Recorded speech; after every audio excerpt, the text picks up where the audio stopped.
वर्षभरापासून मराठा योद्धा माननीय दादा जरांगे पाटील यांना विरोध करण्यासाठी व भविष्य काळात तुम्हाला राज्याचे उपमुख्यमंत्री केलं जाईल असा तोंडी करार माननीय देवेंद्र फडणवीस व माननीय छगन भुजबळ यांच्यामध्ये झाला होता। त्यानुसारच माजी मंत्री व समता परिषदेचे अध्यक्ष ओबीसीचे नेते माजी मंत्री आमदार छगन भुजबळ यांनी ओबीसींना एकत्र करून ओबीसीचं नेतृत्व करावं व दादा जरांगे यांना आव्हान देत राहावं। भविष्यात उपमुख्यमंत्री करणार या लाभापोटी माननीय छगन भुजबळ साहेब यांनी मराठा समाज व दादा जरांगे पाटील यांना अंगावरती घेतलं।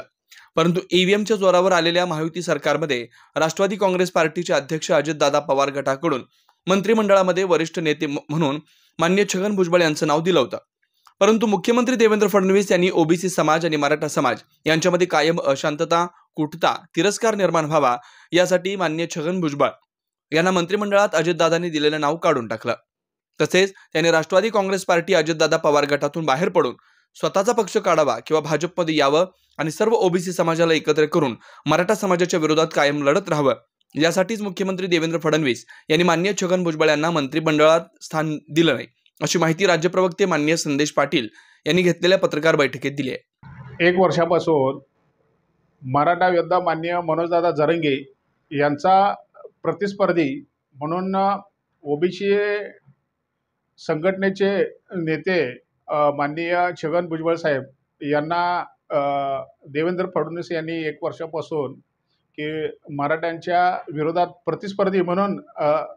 मेळावे घ्यायचे किंवा त्याला उत्तर द्यायचे हे काम छगन भुजबळ यांना देवेंद्र फडणवीस यांनी दिलं। आणि त्यावेळेला त्यांनी एक आश्वासन दिलं की ज्या वेळेला आपलं सरकार येईल त्यावेळेला तुम्हाला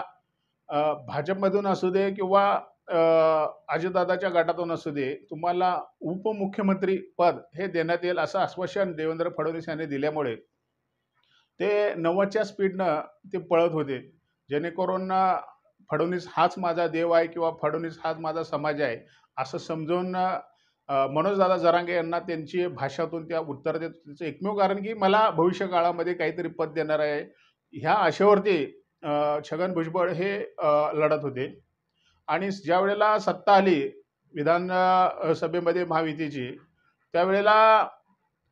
ॲक्च्युली अजितदादांनी छगन भुजबळ यांचं मंत्रिमंडळात नाव दिलं आणि त्यांना सूचना केली की सार्वजनिक बांधकाम मंत्र्याचंच त्यांना परत मंत्रिपदाचा पदभार द्यावा, ही त्यांच्या दादांच्या लिस्टमध्ये हे देवेंद्र फडणवीस मुख्यमंत्री म्हणून यांच्याकडे नाव सुचवलं होतं। परंतु फडणवीसाच्या सूचनेनुसारच अजितदादांनी त्यांचं नाव बाजूला काढलं की ह्यांना मंत्रिमंडळात नवं, जेणेकरून भविष्य काळामध्ये ओबीसी आणि मराठा याच्यामध्ये कायम हे वातावरण तापलं पाहिजे, वातावरण चिघळलं पाहिजे, जेणेकरून परिस्थिती हाताखालची गेली पाहिजे, म्हणजे वेगळी परिस्थिती निर्माण झाली पाहिजे, जेणेकरून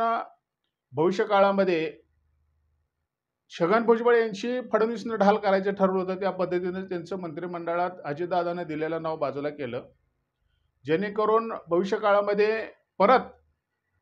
मराठा आणि ओबीसी समाज अंतर्गत वाद चालू ठेवायचा याच्या एकमेव कारणामुळे